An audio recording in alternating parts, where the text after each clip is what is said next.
Alors, bonjour tout le monde. Bonjour Stéphane Petit, des Vergers Petit et Fils. Comment vas-tu, Stéphane? Ça va bien, ça va bien. On s'adapte à la situation comme tout le monde, je pense. Oui, effectivement. Je vois que tu es t'es dans ta boutique finalement. Tu as tous tes beaux produits devant toi. Ça continue, hein, de ce que j'ai vu sur les réseaux sociaux. Vous continuez à faire des tartes et tout ça, à vendre à la porte. Oui, mais malgré la situation, l'agriculture est demeurée un service essentiel qu'on a pu continuer de rester ouvert. Puis la production de cidre est un service essentiel qu'on a pu continuer de rester ouvert également. Et la boutique, on l'a adaptée là, par rapport à la situation. Il y a le restaurant qui est fermé là, depuis le début de la crise. Oui, j'imagine, effectivement. Puis quand tu parles, bon, c'est ça, que vous avez adapté tout à l'intérieur. Comment ça fonctionne si on veut, est-ce qu'on peut passer, arrêter directement chez vous, sur le chemin de la montagne? Oui, au tout début, on avait pris seulement pendant une semaine les commandes téléphoniques. Après ça, on a réaménagé la boutique pour que les gens puissent rentrer, mais ils n'ont pas accès à la boutique au complet. C'est nous qui va chercher les produits pour eux. Étant donné qu'à cette période-ci, là, on a besoin juste d'une petite place à la boutique. On va chercher les pommes, les bouteilles de cidre, les pâtisseries qu'on fait le week-end, qu'on leur donne directement, puis on essaie de limiter les contacts là, entre eux et nous. Là. OK, ben oui, c'est sûr. C'est pas évident, tout ça. Est-ce que, comment t'entrevois l'été? Parce que là, c'est ta grosse saison qui commence, premièrement, dans les champs. Est-ce que tu vas avoir des travailleurs étrangers? Comment tu t'arranges pour C'est tes encore vergers? un gros questionnement. On attendait 8 travailleurs qui venaient du Guatemala au mois d'avril. La première vague, il en est arrivé 2, après ça, un autre. Que les autres, je pense, les 5 qui manquent, ça va être compliqué à les avoir. Est-ce Hmm. qu'on pourra les avoir à la fin de l'été? Je ne le sais pas. Mais pour l'instant, c'est sûr là, qu'on parle d'ici un mois ou deux, ils ne pourront pas venir. Il manque trop de papier encore là, pour qu'ils puissent voyager. Au début, on va continuer avec ces trois-là, le personnel qu'on a à l'interne. On va regarder aussi s'il y a des Québécois qui pourraient nous donner un petit coup de main. À ce temps-ci, c'est un peu moins problématique. Là. Ça va être plus quand les récoltes vont commencer, là, que là, on va voir là, s'il manque de main-d'œuvre, ça va nous affecter beaucoup. C'est à la fin donc de l'été, parce que c'est à la fin du mois d'août, les récoltes de pommes. Et Ouais. tu as des bleuets aussi, je Ben, nous, pense, on a hein? des bleuets, c'est ça qui, Oui. habituellement, ça commence à l'entour du 10 juillet. Ça, c'est une OK. grosse interrogation. Comment l'autocueillette vont fonctionner cette année? Est-ce qu'on va pouvoir en faire avec une distance? Est-ce qu'on va pouvoir limiter les mondes? C'est sûr que je pense qu'à l'extérieur, à l'intérieur des champs, c'est pas si compliqué à faire. C'est sûr que pour le volet boutique, là, c'est une autre histoire. Mais c'est sûr que là, c'est loin, c'est en fin juillet. Après ça, les pommes, c'est plus septembre. Comment la situation va évoluer jusque-là, c'est difficile à dire. Là. Oui, on ne le sait pas. Dans le fond, on est tous là, suspendus aux lèvres du gouvernement à tous les jours. C'est comme aujourd'hui, il annonçait des réouvertures et tout ça, mais ça y va vraiment hyper progressivement. Et même, ils disent, puis ça se peut que ça change. Fait que Ouais. c'est pas évident, j'imagine, parce que toi, qu'on commence l'entrevue, tu sais, on se disait, toi, à quelque part, tu es chanceux parce que ton entreprise est vraiment là, est hyper diversifiée.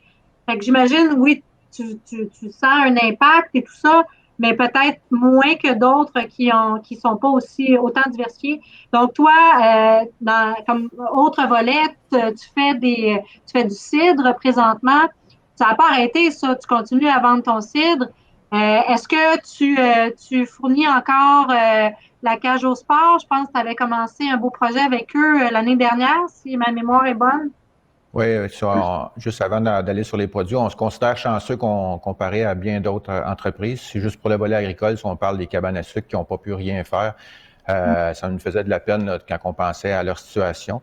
Nous, on est chanceux, on n'a pas eu à mettre aucun employé sur le chômage ou sur différents programmes, on a pu tous les garder.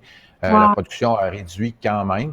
Notre chiffre d'affaires est quand même grandement affecté, mais oui, on produit du cidre qu'on continue de vendre dans l'alimentation. C'est notre marque Saint-Île est disponible dans les métros IGA, que ça continue de fonctionner. La marque Rabasca, qu'est-ce qu'on vend en épicerie aussi, c'est Oui. disponible dans métro IGA aussi. Ça aussi, ça continue de fonctionner, mais c'est sûr que les fûts puis tous les restaurants de la cage, ils sont fermés. Ils ont gardé, je pense, c'est 13 restaurants d'ouverts avec un service là, de livraison puis de traiteur. que ça fonctionne. On vend un petit peu de produits en canne ou en bouteille, mais tout le volet fût, qui était un gros volume chez eux, ça s'est disparu. Et d'autres bars aussi qu'on avait, là, ça s'est complètement arrêté. Mais dis-moi donc, je pose souvent cette question-là. Tu sais, il n'y a pas personne qui, dans son plan stratégique, avait prévu une pandémie. Fait que, Je pense pas. non, je pense pas. Fait que toi, tu sais, est-ce que, premièrement, il y a des choses qui vont ressortir de cette expérience-là, qui vont faire en sorte que ça va t'avoir fait dévier de ta trajectoire initiale, ton plan que tu t'étais fixé? Parce que, tu sais, vous preniez les bouchées doubles, puis triple, vous aviez grossi et tout. Sûrement que tout ce qui se passe présentement, ça te force à prendre un certain recul, regarder les choses, peut-être prendre des décisions que tu n'aurais même pas imaginées ou, je sais pas, est-ce que vous avez pris un virage plus technologique? Y a-t-il quelque chose que vous allez retirer de ça, que vous allez conserver pour la suite? Ben, j'imagine que oui. Là, on est en train de repenser si jamais ça s'améliore la situation au Québec, puis que les gens peuvent venir faire l'autocueillette, soit pour même des fois au mois de mai, on va voir comment ça va évoluer.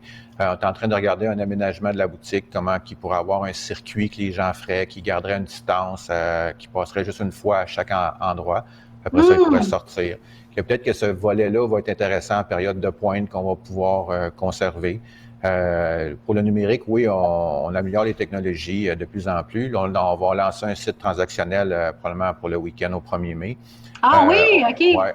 On avait déjà eu un pour le site. Le problème du site, c'est le poids d'une caisse qui coûte cher en transport. Là, pour le lancement, avec un achat de 50 on va offrir le transport gratuit.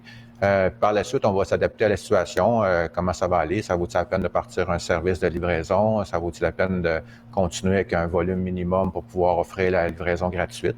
Puis là, on voit beaucoup d'entreprises qui vont lancer des sites transactionnels dédiés, si on parle Amazon Québec, sûr que le panier bleu, c'est intéressant, mais c'est plus un répertoire qu'un site transactionnel. Puis on en voit d'autres émerger là, soit les associations touristiques ou je pense qu'il va sortir des choses de ça. Peut-être que le Québec, avec les produits locaux et du produit du terroir aussi, on voit un changement, un engouement pour les gens, que je pense que ça aussi, il va y avoir une dynamique qui va changer au Québec. Oui, oui, qui va être bénéfique à toute chose, à tout malheur. C'est quoi? En tout cas, il y a comme une expression qui dit que je suis pourrie dans les expressions, là, je vais faire rire, là, Marie-Claude, elle doit être morte de rire. Je les scrape toutes, mais en tout cas, il y a toujours quand même quelque chose de positif qu'on peut arriver à faire émerger des situations difficiles, en tout cas, j'ose espérer. Puis, ben, écoute, le temps file. Je serais curieuse d'entendre ta vision du futur. Comment tu entrevois les choses, tu te projettes je sais pas, dans un an, là, alors qu'on va tous être ressortis de ça. Mais Arrives-tu à te... pour revenir au changement de l'entreprise, je pense que la diversification de l'entreprise a fait qu'on s'en sort peut-être mieux que certaines autres entreprises. À un moment donné, les gens demandaient pourquoi avez-vous autant de volets, que ce soit l'autocueillette, la production, le site, le restaurant, les bleuets. On a deux sites aussi. Mais tout ça aujourd'hui nous aide parce que des volets qui sont arrêtés, mais d'autres qui continuent et qui vont quand même bien. Que ça, c'est intéressant pour ça. C'est sûr qu'on jongle avec la main-d'œuvre qui est peut-être pas tout à fait là, mais on est capable de s'adapter. Je pense que notre situation est quand même intéressante comparée à d'autres. On va arrêter de se plaindre puis on va regarder en avant. Pour l'avenir, je pense que, comme je disais tantôt, les gens vont être de plus en plus axés sur les produits du Québec, mais surtout le terroir, le local, revenir aux sources. Peut-être que notre volet autocueillette va grandir parce que les gens vont dire l'alimentation, c'est important, l'alimentation du Québec. Ils vont peut-être venir de plus en plus qu'est-ce qu'il y avait délaissé. Comment ça va aller? Est-ce que ça va durer dans le temps? Cette année, probablement, en 2020, mais est-ce qu'en 2021, si le COVID est disparu, ça va revenir comme avant? Ça va être un mix des deux? Ça, personne, je pense, a une boule de cristal pour dire comment l'avenir va être. Mais nous, on se prépare, puis je pense que l'alimentation va tout le temps rester quelque chose d'important. Puis le Québec, je pense, est en train de faire un virage là-dessus, puis on trouve ça intéressant. Tout à fait, vraiment. Écoute, Stéphane, je vais te laisser aller retourner à tout ce que tu faisais déjà. Est-ce que tu as quelque chose, un message que tu aimerais passer aux gens qui nous regardent? Je sais pas, ça peut avoir un lien justement avec le fait qu'on on redécouvre ou on découvre les merveilleux artisans de notre terroir. Est-ce qu'il y a quelque chose que tu peux Les partager gens ont avec nous? toujours pensé à l'achat local, mais pensez à l'achat local vraiment proche de chez vous. Vous avez des petits commerces, des petites productions.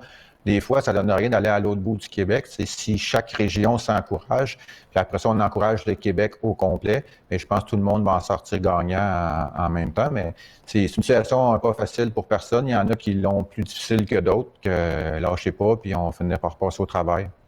Merci infiniment, merci beaucoup. Puis merci Ça d'avoir fait pris plaisir. le temps pour parler avec nous, Stéphane, c'est vraiment apprécié. Alors, je Merci te à toi. souhaite, merci, je te souhaite la meilleure des chances, bon courage. C'est clair que moi, je vais aller vous encourager comme à chaque année, parce que on aime, c'est comme notre pèlerinage, mais on le fait pas juste une fois par été. C'est quand on va dans la montagne, on revient, c'est clair qu'on arrête chez vous. Alors, aussitôt que la montagne est ouverte, nous, on va reprendre nos bonnes vieilles habitudes, c'est sûr et certain. Merci beaucoup. Vous êtes les bienvenus.